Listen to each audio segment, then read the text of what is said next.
Hello, my name is Jimmy and I'm Scottish and I'm going to tell you my story. It's about how I came to be born and I hope you're no squeamish. I've called it a fantastic journey because it was a wonderful adventure full of unexpected happenings. So sit tight and buckle your seatbelts and we'll be off in a minute. To help you understand where I'm coming from, I better tell you about my licence.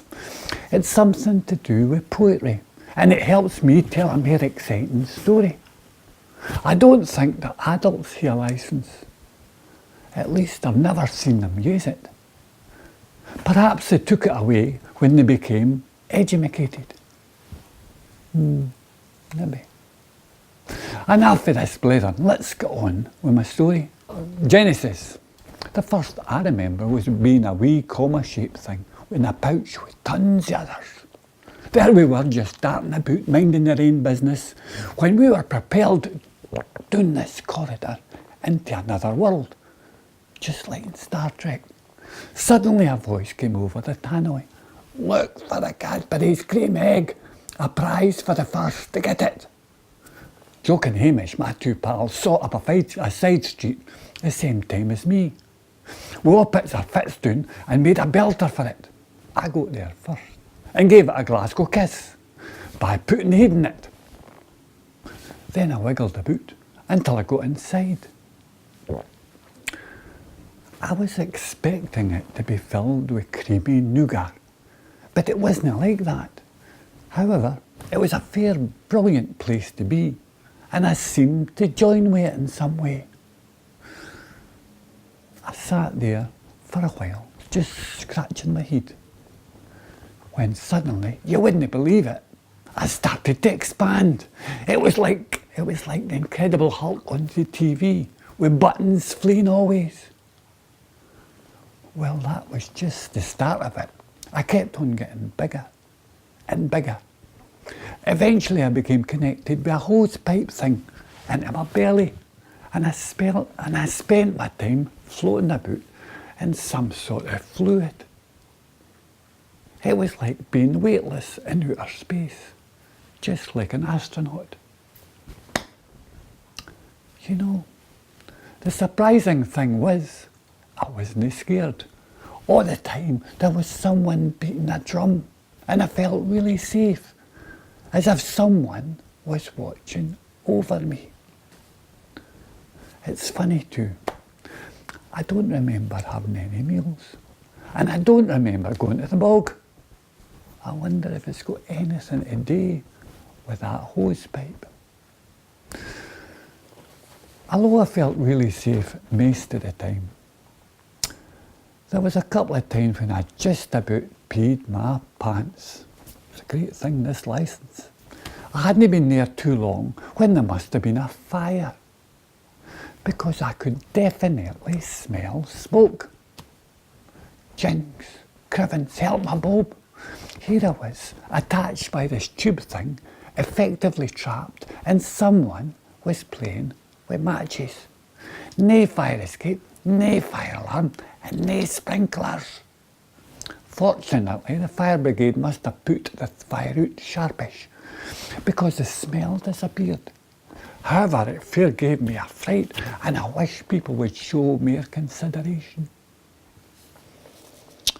The other scary thing that happened was when I heard a lot of loud music.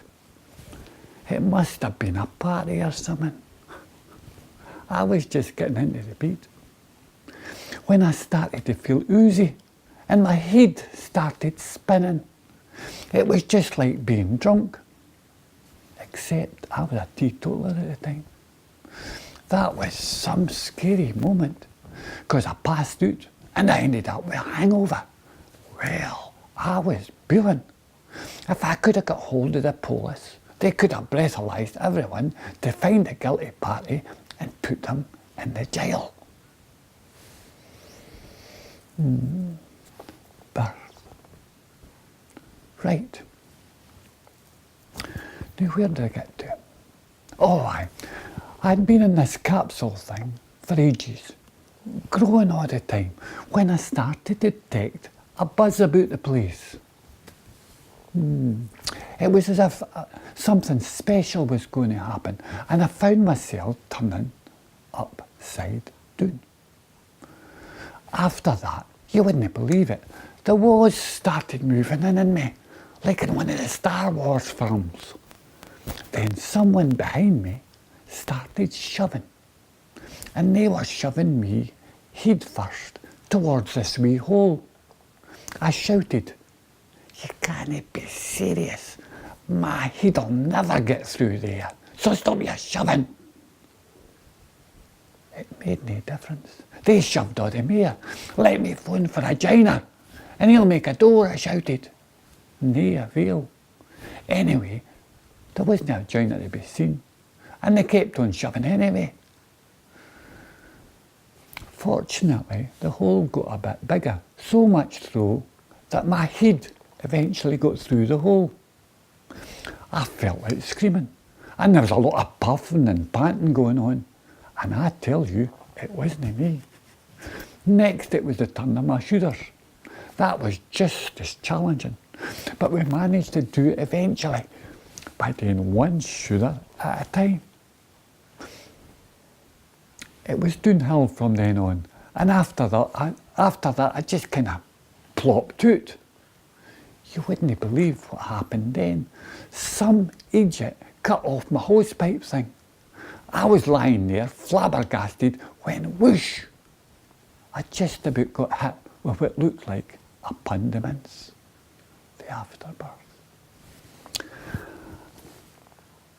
I was scared I was going to fall on the flare when a giant with big, huge hands picked me up.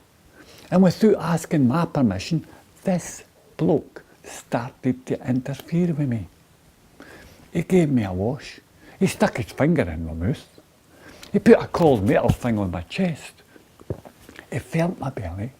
He put me on a swing type thing for a minute, and then started to give me leg exercises. I had had enough. So when he then touched my cheek, I turned round, sucked in my cheeks, grabbed his finger, curled up my toes, and kicked him in the testicles. He screamed, and I got the fright of my life, throwing up my hands and my arms in a kung fu position. Funnily enough, everybody seemed pleased at all this. I was feeling a bit unsure what to do next, when someone with soft hands lifted me and put me down in a warm surface. I smelled a lovely, familiar smell, similar to one in the space capsule, and I could also hear the faint beat of the familiar drum in the background. Then a couple of arms gave me a right good cuddle and snuggled me into a couple of nearby hillocks. You wouldn't believe it, but these hillocks had cherries on top. Now, I'm quite partial to cherries, but I wasn't quite sure how to eat them, so I just opened my mouth and did what came naturally. I sucked and I sucked. And although it took me a wee while to get used to it, once I got the hang of it, I was sucking like a veteran. The stuff that came out tasted right good, a bit like iron brew without the gas, and I felt really contented. To finish the day, I passed my first jobby, and I had a wee kip. It had been a long day, especially for a newborn Wayne. I leave you with a quote from a famous man. Well, I ken him anyway. Inside every man, there's a wee boy just dying to come out and play.